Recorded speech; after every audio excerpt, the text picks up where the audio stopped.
মা বাবাকে ছেড়ে যেতে যে কতটা কষ্ট লাগে সেটা একমাত্র যারা মা বাবার থেকে দূরে আছে তারাই বুঝতে পারবে। আমাদের ফ্লাইট দুপুর 2টোর সময় আর আমরা এখন রেডি হয়ে গেছি এয়ারপোর্ট যাব বলে। সঙ্গে থাকবে আমার মা আর বাবা এয়ারপোর্ট অবধি ড্রপ করার জন্য।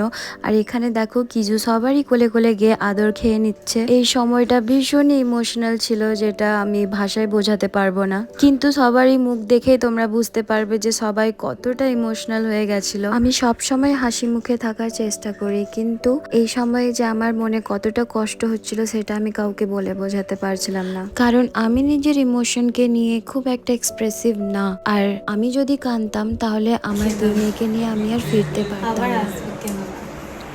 আর এখানে আমার মায়েরও নিজের বড় মায়ের কোলে আদর খেয়ে নিচ্ছে। মা বাবা ভাই বোন দিদা দাদু সবাই আমার এই সেকেন্ড প্রেগনেন্সি জার্নিতে এতটা খেয়াল রেখেছে যে সেটা আমি ভাষায় বোঝাতে পারবো না। তাদের স্নেহ ভালোবাসা সাপোর্ট কেয়ার আমার পুরো প্রেগনেন্সি জার্নিতে অনেক শক্তি দিয়েছে। এখানে দেখো এয়ারপোর্ট পৌঁছানো মাত্রই কিজু আমার কান্নাকাটি শুরু করে দিয়েছে, কারণ ওর দিদুন আর দাদার প্রতি একটা আলাদাই অ্যাটাচমেন্ট আছে।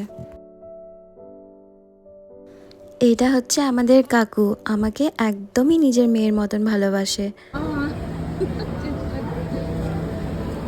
তো আমরা এখন এয়ারপোর্ট ঢুকে গেছি আর মা বাবা বাইরে। এই ফিলিংসটা যে কতটা কষ্টের সেটা আমি ভয়েস ওভার দিতে গিয়েও আমার চোখে জল চলে আসছে, সেটা ভাষায় বোঝানো খুবই কঠিন। সব থেকে টাফেস্ট পার্ট হচ্ছে লাইফের যে একটা মা হয়ে তোমাকে মেন্টালি আর ফিজিক্যালি সবসময় স্ট্রং থাকতে হয়। অনেক চেষ্টার পর মনকে অনেকটা স্ট্রং করলাম আর একটু এক্সাইটেড ছিলাম, কারণ এটা মাইরুর ফার্স্ট ফ্লাইট ছিল আর আমার ভীষণ ভয় লাগছিল যে মাইরু কেমন রিয়াক্ট করবে ফ্লাইটের ভেতর।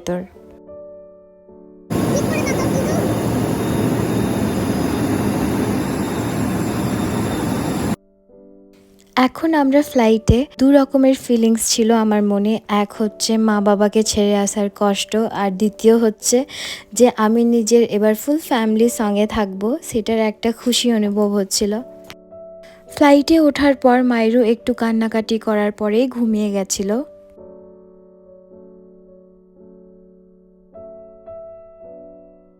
আর এই দিকে কিজু কার্টুন দেখতে স্টার্ট করে দিয়েছে নিজের আইপ্যাডে।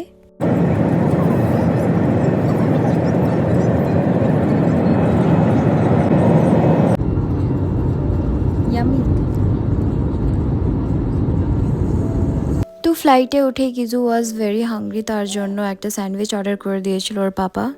আর এখানে জাস্ট ভিউটা দেখো কি সুন্দর। তো ফাইনালি আমরা চণ্ডীগড়ে ল্যান্ড করে গেছি।